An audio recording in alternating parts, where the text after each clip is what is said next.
Bonjour, bienvenue à cette nouvelle webconférence UPV qui a pour objectif de faire un point sur l'état d'avancement des travaux d'élargissement de l'A57 à l'est de Toulon. Pour mémoire, dans le cadre du plan relance autoroutier, Vinci Autoroute a été chargé par l'État de conduire les travaux d'élargissement à 2 fois 3 voies de l'A57 sur l'est de Toulon. Quelques chiffres pour marquer ce chantier. 600 millions d'euros, c'est le montant des travaux.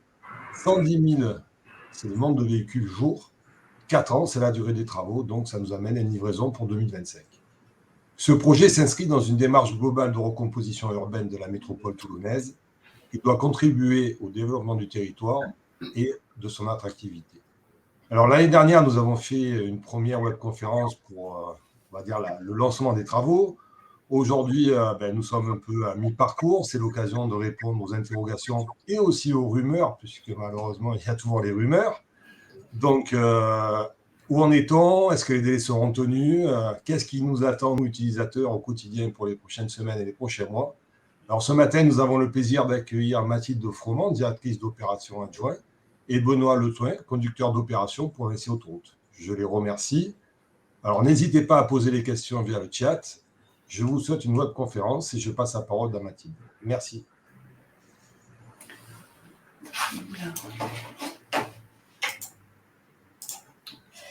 Donc, bonjour à tous, donc Mathilde Froment, et donc je vais vous présenter un petit peu l'avancement du projet et l'avancement des travaux dans le cadre de ce joli projet. Donc juste pour resituer un petit peu, le projet se situe à l'est de la métropole toulonnaise, donc depuis grosso modo la sortie du tunnel jusqu'à la bifurcation entre la 57 et la 570 vers hier. Et donc sur ce tronçon de 7 km, on a 5 échangeurs et puis une bifurcation.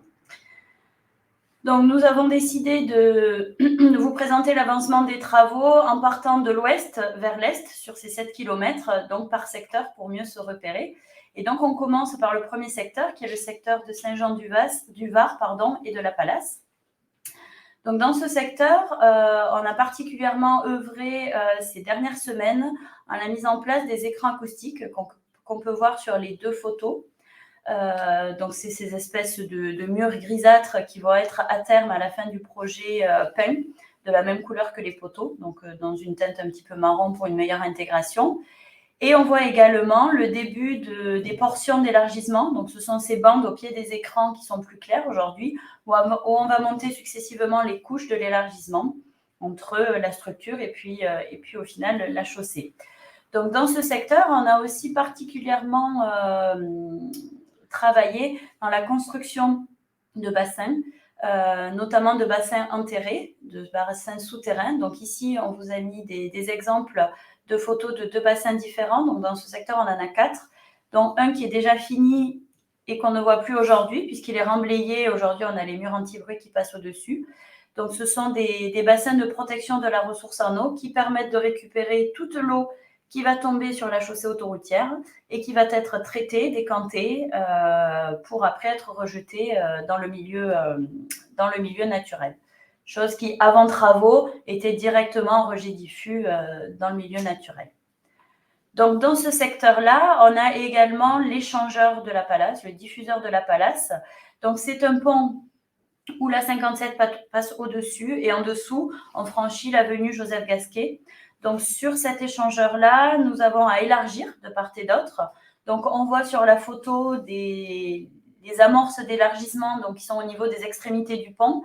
Et aujourd'hui, on a déjà posé les poutres qui constituent l'élargissement. Donc, au nord de l'autoroute, donc sur la partie sud de la photo, donc côté on-box, on va élargir pour faire la fameuse 3e voie et la bande d'arrêt d'urgence qui sera circulée par les transports en commun. Et au nord, de la même façon, on va créer l'amorce de cette VRTC, donc la voie réservée transport en commun. Donc, transport en commun et véhicules d'urgence qui pourront circuler sur la bande d'arrêt d'urgence. Et donc, on voit un petit peu au nord de la photo l'amorce de cette voie. Donc, on arrive un petit peu plus vers l'est du projet. On arrive dans le secteur de Saint-Emus. Donc, on a mis cette photo qui représente bien la densité urbaine et la complexité des travaux entre le croisement avec la voie ferrée, la grosse avenue qui est la rue Blondel, l'autoroute, le pont provisoire et toutes les infrastructures de la ville, l'hôpital, le stade et un bon nombre d'habitations. Donc, dans ce secteur de Sainte-Musse, pour rappel, nous avions mis en place l'ouvrage provisoire, qui est le pont où circule aujourd'hui le sens Nice-Toulon, pour permettre à la fois la déconstruction du pont actuel, du moins avant travaux qui passait au-dessus de la voie ferrée, pour la reconstruction à terme en configuration élargie, sans dégrader le nombre de voies de circulation. Donc, sur cette photo, on a fini l'élargissement et la reconstruction du sens Toulon-Nice au sud. Et donc, sur cette photo, on voit la déconstruction de l'ouvrage nord, où on a reconstitué des sortes de poutres pour venir démolir le pont, tout en gardant l'intégrité de la voie ferrée, puisque nous avons fait ces travaux sous coupure d'autoroute, donc la nuit, comme on peut voir sur la photo, et à la fois sous interruption de la voie ferrée. Donc, nous avions des créneaux de 4 heures, et donc on doit faire tous ces travaux par coup d'interruption de 4 heures liées aux contraintes de la voie ferrée. Donc, nous avons reconstitué le tablier sous forme de poutres, de grosses frites béton, pour les enlever les unes après les autres, et du coup arriver avec l'ouvrage démoli. Donc aujourd'hui, nous avons fini cette phase de démolition, de déconstruction, et donc nous sommes en train de reconstituer le tablier en venant poser des poutres et élargir la partie du tablier qui passe au-dessus de la rue Blondel. Voilà, donc une petite photo aérienne pour un peu mieux se situer. La partie au sud de la photo qui est un petit peu plus sombre, qui constitue le nouveau sens, donc le sens Toulon vers Nice qui a déjà été élargi. L'ouvrage provisoire qui constitue un petit peu le ventre au nord de la photo, côté on-box. Et puis, là où on voit toutes les machines au centre, où nous sommes actuellement en train de reconstituer le tablier. Un petit focus également sur le sud de la photo où on voit la halte de Sainte-Musse, donc qui était sous une opération sous maîtrise d'ouvrage de la SNCF, qui aujourd'hui est finie puisque la halte elle a été mise en service en décembre dernier. Et puis on voit au sud de l'autoroute de la partie un peu plus sombre des amorces qui en béton. Donc côté droit de la photo, un bassin souterrain, donc un bassin de protection de la ressource en eau, qui lui est presque fini aujourd'hui, donc il sera semi-enterré, et qui va accueillir au-dessus les futures rampes de la passerelle piétonne qui permettra à la fois de franchir la rue Blondel, le TCSP, donc ancien et futur, la voie ferrée pour rejoindre le secteur de la Palace où on voit une partie un peu plus claire qui sera aussi la deuxième partie de la rampe PMR. Donc, en termes de timing, jusqu'en juin, on recrée la partie nord de l'ouvrage. À partir de juin, on va commencer à démolir l'ouvrage provisoire puisqu'on aura fait la bascule du sens de circulation Nice-Toulon sur le nouvel ouvrage élargi. Et puis, de juin en décembre, tous les aménagements dont je viens de vous parler, la finalisation des rampes, la pose de la passerelle piétonne et puis la rénovation de la rue Blondel et du TCSP. Donc, un autre point de vue ici où on est au-dessus du bassin le bassin de la protection de la ressource en eau, pardon. Le début des premières rampes et puis au fond, l'autre partie qui permettra de réceptionner la passerelle piétonne.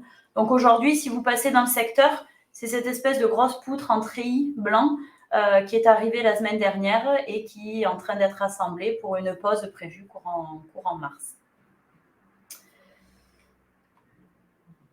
Alors, on avance un petit peu plus vers l'est et donc on arrive dans le secteur de Tombadou qui a particulièrement été métamorphosé avec la création en cours du nouvel ouvrage qui va franchir la 57. Donc, on vous a mis cette photo pendant la pose des poutres. Donc, c'est ces espèces de lignes noires qu'on voit au-dessus. Donc, ces poutres ont été posées de nuit sous coupure d'autoroute. Et donc, ce pont va être réalisé pendant toute l'année 2023 jusqu'à la démolition de l'ouvrage actuel qu'on voit, on va dire, dans le quart nord droit de la photo. Donc, ce pont qui sera déconstruit en début d'année 2024. Donc, ce pont, il va permettre de relier le sud et le nord de la 57 avec des aménagements de part et d'autre. Donc, comme on peut voir sur la photo droite, le giratoire, donc, qui a été mis en service de manière provisoire puisqu'il nous manque toute définition, mais qui permet aujourd'hui de particulièrement fluidifier les échanges dans ce secteur, puisque avant la mise en service de ce giratoire, on était obligé, quand on venait du nord de la vallée du Var, d'aller faire le tour dans le giratoire du boulevard des Armaris pour revenir et refranchir l'autoroute.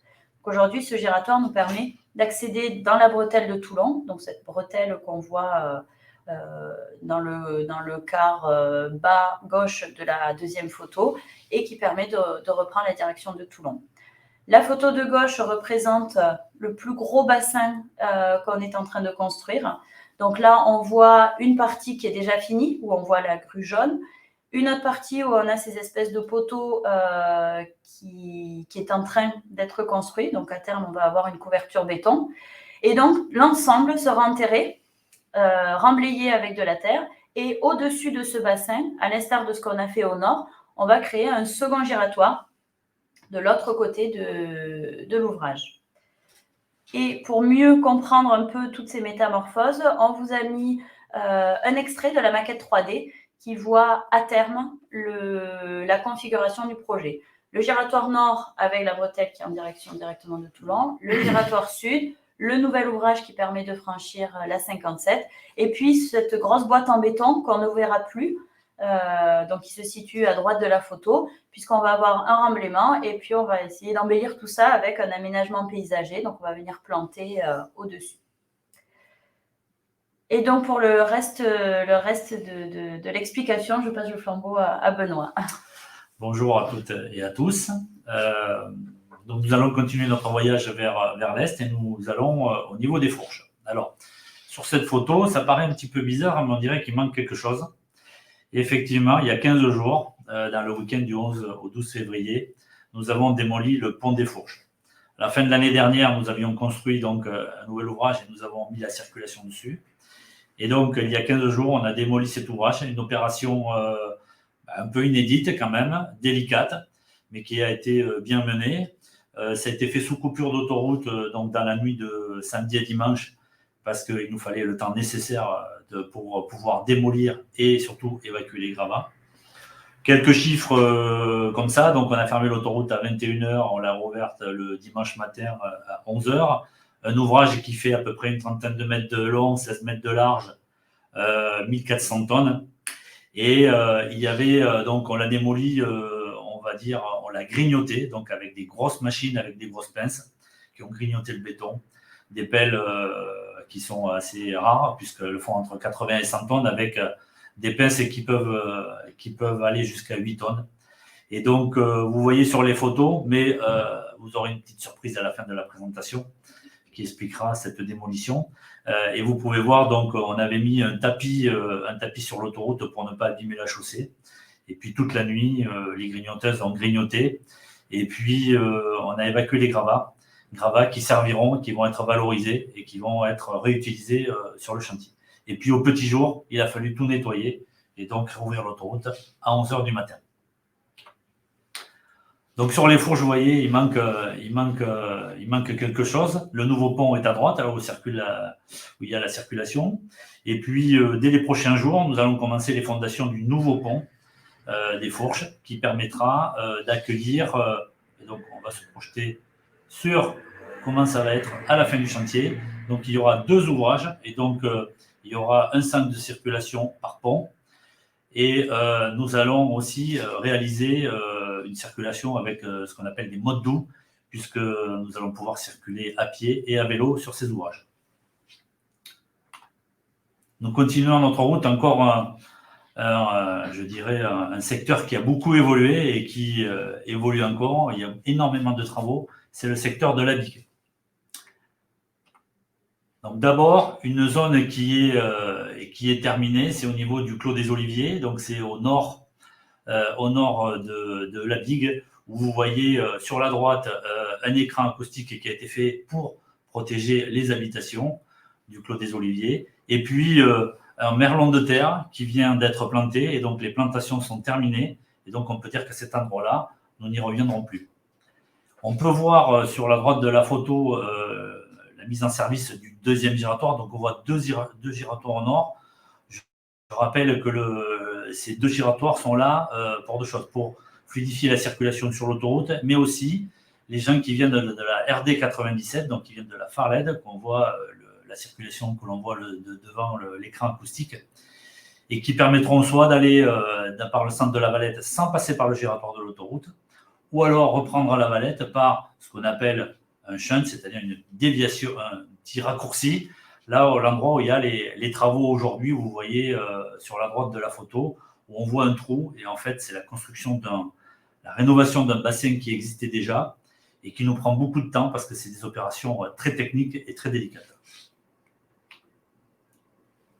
Donc, l'échangeur de la bigue que l'on voit d'une autre perspective, on voit au fond l'écran, d'ailleurs, qui est déjà aux couleurs de ce qui va être ailleurs, c'est-à-dire qui est déjà couleur ocre. Donc, on voit bien au nord les deux giratoires. On voit au sud, donc, le giratoire actuel. Et on voit au milieu, dans les bretelles d'échangeur, la construction de deux bassins. Comme l'a dit Mathilde, juste rajouterai deux petites choses. Des bassins, il y en aura 12 sur le chantier, dont 10 qui seront enterrés. Deux autres fonctions sur ces bassins, tu as parlé de pollution évidemment chronique, c'est-à-dire la pollution que l'on récupère sur l'autoroute, mais ça a aussi deux autres fonctions. La première, c'est de servir, on va dire, de zone tampon quand il pleut énormément, et tu sais, on aimerait bien qu'il pleuve un peu plus sur la région, mais quand il pleut très fortement. Quand avant, toute l'eau allait directement à la mer, nous pourrons, avec la capacité de ces bassins, pouvoir réduire un petit peu la capacité et augmenter la capacité de stockage. Et la dernière chose à quoi servent ces bassins, c'est la pollution accidentelle. Il peut y avoir un déversement de matières dangereuses. Et à ce moment-là, les équipes d'exploitation pourront fermer le bassin instantanément via le PC de sécurité. Il y aura des vannes automatiques et la pollution sera pégée pour ne pas on va dire, que ça aille à la mer et polluer la mer. Et vous voyez, puisqu'on parlait de démolition, mais il y a aussi la construction, sur le bas de la photo, on va dire, côté sud de la photo, les deux piles du futur pont de la digue. Pour l'instant, il y a la pile centrale et la pile de gauche. On ne peut pas construire la pile de droite pour le moment, puisqu'il faut finir le bassin. Et donc, une fois que le bassin sera terminé, on construira la dernière pile pour pouvoir faire un ouvrage. Et là aussi, comme aux Fourches, il y aura deux ponts, l'ancien et le nouveau, un sens de circulation et aussi des modes doux, c'est-à-dire piétons et vélos, pour pouvoir traverser au-dessus de l'autoroute. Et enfin, on arrive sur la fin de notre voyage. Nous sommes à la bifurcation, donc la bigue Pierre-Ronde. Donc là, vous avez pu voir deux choses, c'est-à-dire qu'au nord de l'autoroute, c'est-à-dire quand on circule en Nice-Toulon, on est en train de créer la troisième voie, on le voit, c'est la bande qui est un peu plus claire entre la RD 97 et l'autoroute A57. Et puis nous avons démoli les écrans acoustiques et nous allons reconstruire aussi des écrans acoustiques. Et puis, vous avez pu le remarquer, depuis la semaine dernière, on circule un peu mieux dans cette zone entre la bigue et Pierre-Ronde.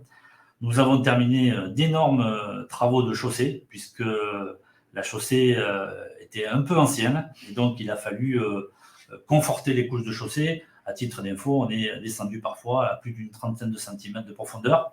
Et donc, pendant un peu plus de 2 semaines et demie, il a fallu par couche. Et c'est pour ça que ceux qui passent par là, vous avez pu circuler sur des zones parfois rugueuses, sur des zones un peu plus basses. Mais aujourd'hui, depuis milieu de semaine dernière, on a rouvert cette zone, alors qui est toujours provisoire, mais qui est, je dirais, presque en configuration définitive. C'est-à-dire que les largeurs de voies sont les largeurs de voies qu'il y aura au moment de l'élargissement. On a retrouvé une BAU, une bande d'arrêt d'urgence, qui permettent aussi donc de fluidifier le trafic, mais aussi d'accès pour les secours, pour les équipes d'exploitation en cas d'incident. Et donc, malgré qu'on circule un peu plus à l'aise dans cette zone, la vitesse est quand même maintenue à 70 km/h, puisqu'il manque quand même pas mal de choses. Il manque la signalisation horizontale au sol, mais il manque toute la signalisation verticale et tous les équipements dynamiques. Un dernier petit focus, puisque mi-mars, donc dans la nuit du 11 ou 12 mars, nous allons déconstruire la passerelle piétonne qui est au niveau de Pierre-Ronde, donc que vous voyez à l'écran. Donc cette passerelle n'a pas pu être conservée puisque le gabarit ne permettait pas de rajouter une voie dans chaque sens. Donc nous sommes obligés de la déconstruire. Cela se passera dans la nuit du 11-12 mars, comme je l'ai dit, sous fermeture de la 57, de 20h à 5h du matin. Il y aura bien évidemment des itinéraires mis en place et il y aura une communication faite. Et puis, nous allons, dès la démolition, reconstruire cette passerelle en la mettant aux normes d'accès personnes de mobilité réduite, c'est-à-dire PMR, avec des rampes de chaque côté. Et on prévoit une ouverture fin d'année 2023. Un petit sujet communication, on l'avait abordé il y a un an quand on était venu, mais on a voulu vous rappeler quelques supports qui peuvent vous servir. Déjà, on va parler de ce qui se passe au milieu, c'est-à-dire nos agents de liaison qui sont au quotidien sur le terrain. Donc, ils ont chacun leur secteur et donc ils sont auprès de la population dès qu'un riverain, une entreprise, quelqu'un veut savoir quelque chose, ça nous remonte automatiquement. Et vice-versa, c'est-à-dire que quand on a des réponses à donner, les agents de liaison reviennent directement vers les riverains. Sur la gauche, ne pas oublier notre site où tout ce qu'on vous a raconté finalement y est dessus. Et si vous avez des questions à poser, là aussi, il y a une page libre pour pouvoir vous exprimer. Et cela nous remonte puisque, je fais une petite parenthèse, mais tous les lundis matins, à 9h30, c'est notre rituel. C'est le temps des questions des riverains et des riverains et autres, toutes les questions auxquelles on doit répondre dans la semaine. Donc, le site, je le répète, a57-toulon.fr. Et puis, sur le côté droit, 107.7, donc, qui est la radio Vinci Autoroute. Et nous avons, je dirais, sur les heures de pointe, donc de 7h à 10h et puis 16h, 19h, un décrochage local qui ne parle que de Toulon et des conditions de Toulon. Et puis, il y a aussi des reportages sur ce qu'on fait, notamment les démolitions, les travaux et les phases et les itinéraires de déviation. Voilà pour nous. Avant de passer aux questions-réponses, je vous avais promis une petite surprise. Donc, la surprise va venir. À toi de jouer, Mathilde.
Merci pour la surprise, effectivement, c'était une belle surprise et on mesure l'ampleur des travaux qui ont été menés avec une efficacité et une rapidité remarquables.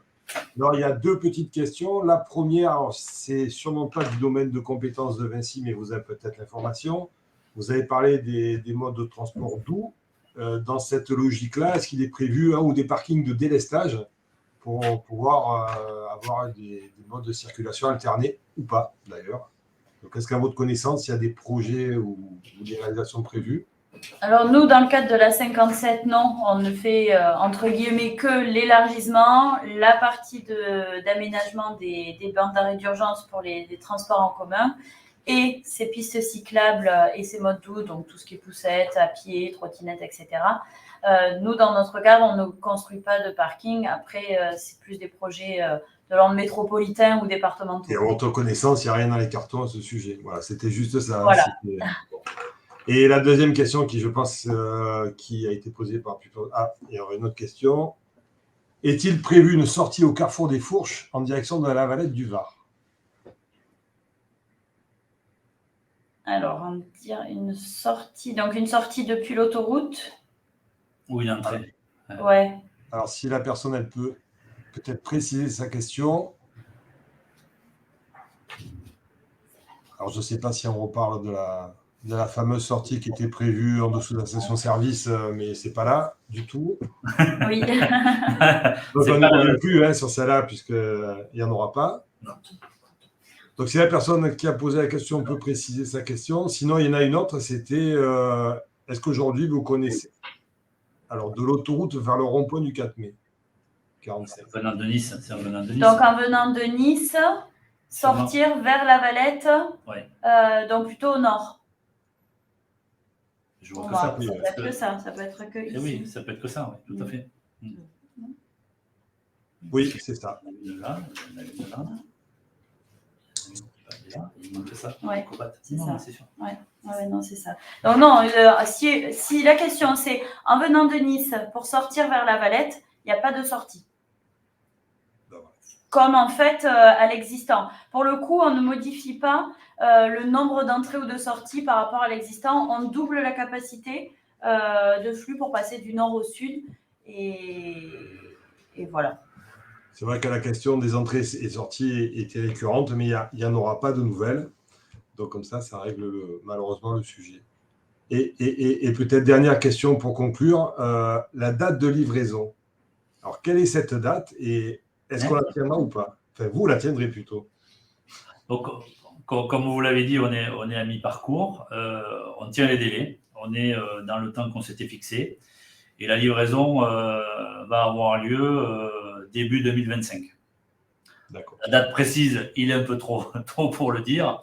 Mais moi, ce que je voudrais rajouter, c'est que petit à petit, comme on a pu le présenter sur le PowerPoint, petit à petit, les choses s'élargissent et on circule un peu mieux. Même si on est toujours en zone chantier, avec de la peinture jaune et une vitesse réduite, à partir du moment où on réalise nos travaux, on va circuler toujours un peu mieux. Donc, il y aura moins cette contrainte de voie réduite qu'on a pu connaître depuis le début du chantier, où, comme vous l'avez vu, on a occupé toute la zone de chantier, c'est-à-dire aujourd'hui, les 7 km sont occupés.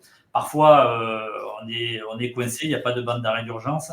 Mais ce que je peux vous dire, c'est que l'ouverture, donc début 2025, mais au fur et à mesure, et on va dire que fin 2023 et en 2024, on circulera un peu mieux. Alors, nouvelle question. Alors, est-ce qu'on connaît la date de l'enlèvement du pont provisoire à Sainte-Musse? Oui, donc ça, par contre, c'est une opération qui est programmée. Normalement, on va dire qu'à l'été, on n'aura plus le pont provisoire, puisque comme on est contraint par tout un tas de coupures SNCF, ce sont des créneaux qui sont réservés 3 à 5 ans à l'avance. Et donc, pour pouvoir démolir notre pont provisoire, on est obligé d'avoir ces créneaux. Donc, à l'été, on va dire même en juin, on sera déjà en train de démolir ce pont provisoire. Alors, il y a une question, mais qui est récurrente. C'est est-ce qu'une fois que les travaux seront finis, on va retrouver une vraie fluidité? Est-ce qu'il n'y aura plus de bouchons? Vous avez l'habitude qu'on vous la pose. Donc, exactement. Disons que si on fait ces travaux, effectivement, le but premier, c'est de fluidifier. On a du traitement de l'eau, on a de l'embellissement paysager, on a un volet acoustique, mais la fonction première de l'élargissement, c'est de fluidifier la circulation. Et la façon dont a été décidé par l'État à travers notre déclaration d'utilité publique du projet, entre les entrées, les sorties, le nombre de voies, la capacité au niveau des échangeurs, tout ça émane en fait d'études de trafic qui sont, on va dire, censées être au plus proche de la réalité. Donc, à la question, oui, il y aura de la fluidité et c'est bien le but de ces travaux. Moi, je voudrais juste rajouter une petite chose, tu parles de fluidifier, mais avant d'y arriver, c'est vrai qu'on est en phase de chantier. On est conscient que c'est compliqué pour tous les usagers de l'autoroute et des riverains. moi, j'ai deux petites choses, c'est-à-dire que il y a le respect des entreprises qui travaillent à côté de la circulation. Donc, c'est pour ça qu'on a abaissé la vitesse. C'est pour ça aussi qu'il y a des radars de chantier qui ne sont pas toujours bien compris, mais c'est nécessaire à faire respecter la vitesse et c'est pour le respect des compagnons qui travaillent derrière. Et puis aussi, la nuit, moi j'ai envie de dire, et pour ceux qui nous écoutent, il faut respecter les zones de chantier. On ferme les échangeurs, on ferme parfois l'autoroute et on a encore beaucoup trop d'intrusions, des gens qui forcent. Et ça met en danger, on dirait, les gens qui travaillent. Donc, par rapport au début du chantier, on a énormément réduit les intrusions de chantier parce qu'on a mis des filets anti-intrusion. Mais on a encore, pas plus tard que la semaine dernière, quelqu'un qui est rentré s'est retrouvé face à face avec les ouvriers. Donc, voilà, je profite de ce petit moment pour une pensée pour eux et pour la sécurité sur le chantier. Merci. Ben, écoutez, on va finir sur ce point. Alors. Bon, on me dit qu'au niveau de la sécurité, ce n'est pas encore ça, mais malheureusement, avec la surfréquentation de la zone, malheureusement, le risque zéro n'existe pas. Et comme l'a mis quelqu'un dans le fil d'actualité, ben, tout est question aussi de courtoisie et de respect des vitesses. Hein, puisque si chacun est responsable, ça devrait permettre. On a l'habitude de dire la route, ça se partage. C'est-à-dire que quand on est les uns les autres, qu'on soit conducteur de voiture, de camion ou de deux roues, il faut savoir se laisser passer les uns les autres. Je sais que c'est pas facile, tout le monde a des priorités, mais ça va mieux. Et quand on se laisse passer les uns les autres, d'ailleurs, la fluidité est beaucoup plus fluide. Ben, écoutez, on va conclure sur cette préconisation. Je vous remercie et je vous souhaite une bonne journée à toutes et à tous. Merci à vous. Beaucoup. Bonne journée.